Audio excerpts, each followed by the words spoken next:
Setiap tahun menjelang bulan Ramadan dan Hari Raya, masyarakat dapat dipastikan harus menghadapi kenaikan harga barang kebutuhan pangan. Tak terkecuali tahun ini, harga komoditi pangan mulai merangkak naik 1 bulan sebelum bulan puasa tiba. Kementerian Perdagangan mencatat seluruh kebutuhan pokok di seluruh Indonesia mengalami kenaikan harga hingga Minggu kedua Juli. Daging sapi, ayam, dan telur adalah kebutuhan dengan kenaikan paling tinggi, berkisar antara Rp300 hingga Rp1.000 per kilogram. Harga daging sapi dan ayam bahkan mencapai titik tertinggi dalam setahun, yaitu Rp75.000 dan Rp27.000. Walaupun telah mencapai harga tinggi, belum ada tanda-tanda harga makanan mencapai titik stabil. Kenaikan diperkirakan masih akan berlangsung dan mencapai harga tertinggi 1 minggu jelang Hari Raya. Data dari Badan Pusat Statistik 5 tahun terakhir, inflasi pada masa puasa dan lebaran lebih tinggi dan akan turun setelahnya. Inflasi paling banyak dibentuk pada 7 hari menjelang lebaran. Pola konsumsi masyarakat yang meningkat menjadi sebab utama inflasi setiap menjelang hari raya. Tahun 2011 meningkatnya konsumsi bahan makanan menjadi salah satu penyebab inflasi paling besar, bersamaan dengan kebutuhan sandang dan rekreasi mencapai 3%. Naiknya harga kebutuhan pangan dapat dipastikan selalu terjadi setiap tahun.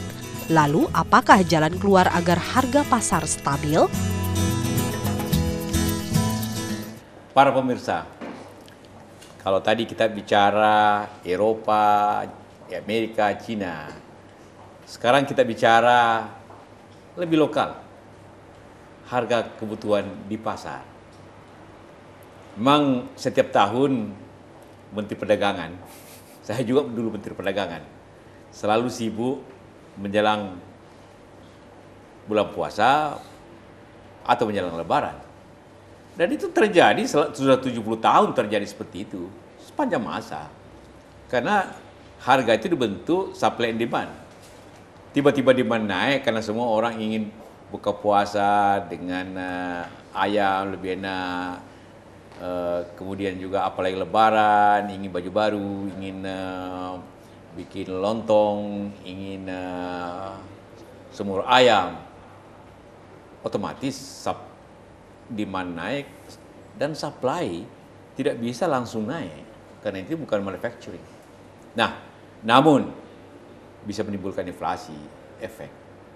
Tapi kenaikan harga itu kan punya dua sisi. Bagi konsumen dia bayar mahal, bagi produsen menerima lebih banyak. Jadi sebenarnya equal aja.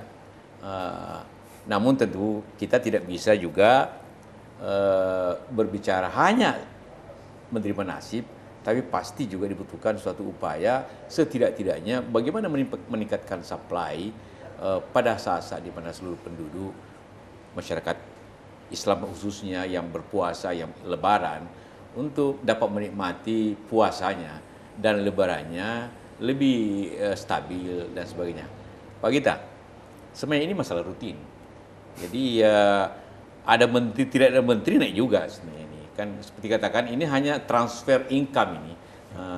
Karena masyarakat punya hadiah lebaran, ya hadiah lebarannya dibagi kepada masyarakat.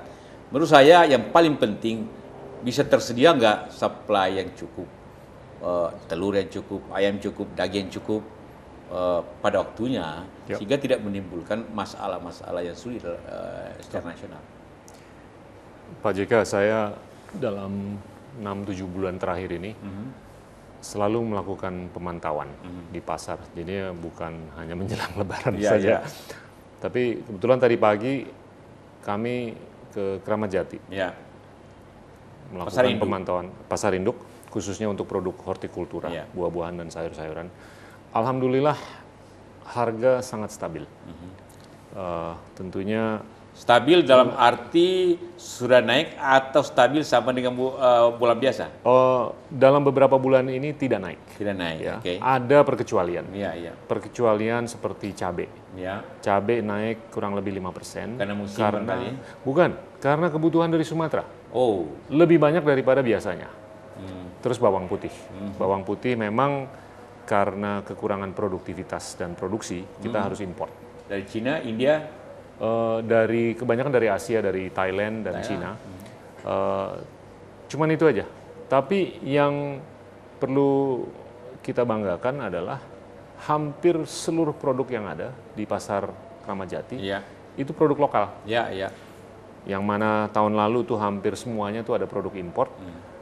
Nggak kentang kek, nggak cabai, nggak kol, nggak tomat, dan segalanya itu datang dari luar Indonesia dan sangat mempengaruhi persaingan dan harga dan kesejahteraan. Otomatis. Nah, namun setelah atau sebelum itu kita berkunjung ke Pasar Santa Di di Kebayoran Baru, di Cisanggiri. Nah, di situ kelihatan bahwa harga-harga di situ itu beda, lebih tinggi dan sedikit di luar batas proporsi. Nah, ini kalau menurut saya, Karena harga pasar Kebayoran. saya rasa bukan itu. Dan ada unsur mungkin mereka mau memanfaatkan momen Lebaran atau Ramadan atau apa. Nah, ini ya saya tadi mendengar nadanya Bapak bahwa kalau ada kenaikan harga, ya konsumen mungkin dirugikan, tapi petani mungkin diuntungkan. Iya. Tapi kita akan duduk Bapak dengan seluruh pemangku kepentingan agar apapun yang harus dilakukan itu akan dilakukan untuk menjaga stabilitas harga. Iya. Ya, ada dua hal yang tentu harus perhatian, bahwa apabila kalaupun ada kenaikan harga pada komoditas tertentu, itu harga itu bukan disebabkan karena manipulasi atau tengkulak atau pedagang menahan barang, tapi itu juga sampai ke petani. Karena kalau sampai ke petani, berarti daya beli petani akan naik, dia bisa beli baju, dia bisa beli kebutuhan kota, sehingga juga income itu kembali lagi berputar. Betul Bapak. Dan terkait dengan kapasitas kita untuk melakukan konsumsi dan segalanya. Seperti di Brebes, ini lagi panen raya, bawang merah. Di Dieng, di Medan, panen kentang. Terus cabai juga dari beberapa titik di Pulau Jawa, itu juga sangat bagus. Terus kita cek juga pasok untuk telur, itu sangat stabil pemasokannya. Dan kalau kita lihat data-data hari per pasok, itu meningkat 10-20%. Jadinya jumlah pasok untuk berapa harinya, itu jumlah harinya itu meningkat. Nah, itu memberikan kesejukan dalam arti dari sisi supply. Ini sangat memadai. Nah, tinggal nanti sistem dan tata niaganya, dan sistem distribusinya, logistik dan segalanya, ini yang harus mungkin kita telah lebih dalam. Ya.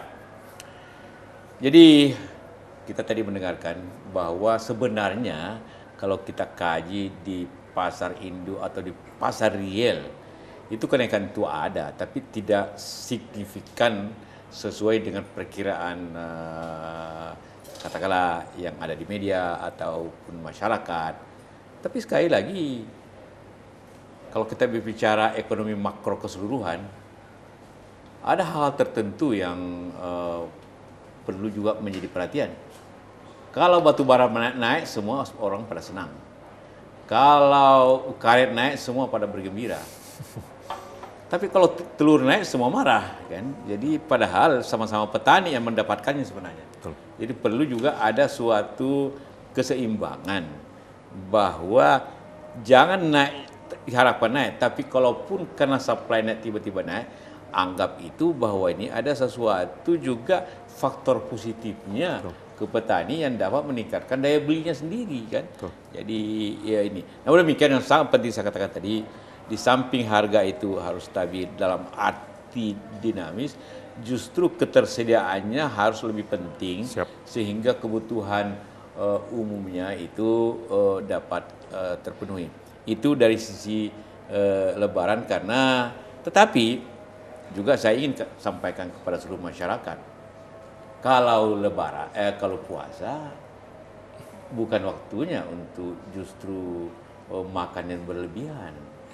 Jadi mestinya bulan puasa itu demand kepada tidak perlu terlalu naik. Kalau Lebaran ya karena orang pada bergembira. Pada bulan puasa justru Tuhan Allah, agama itu memberikan kita signal untuk hidup lebih sederhana, supaya menikmati kesederhanaan itu tidak makan berlebihan. Jadi itu juga cara untuk menekan gejolak-gejolak yang tiba-tiba. Kalau sekali Lebaran, ya silakanlah. Memang itu waktu kemenangan dan bersenang-senang untuk menikmati hasil upaya jelas ini.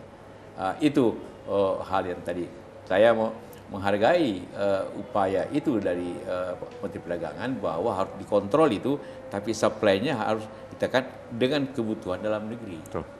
Supply dalam negeri. Para pemirsa, kita kembali lagi setelah ini.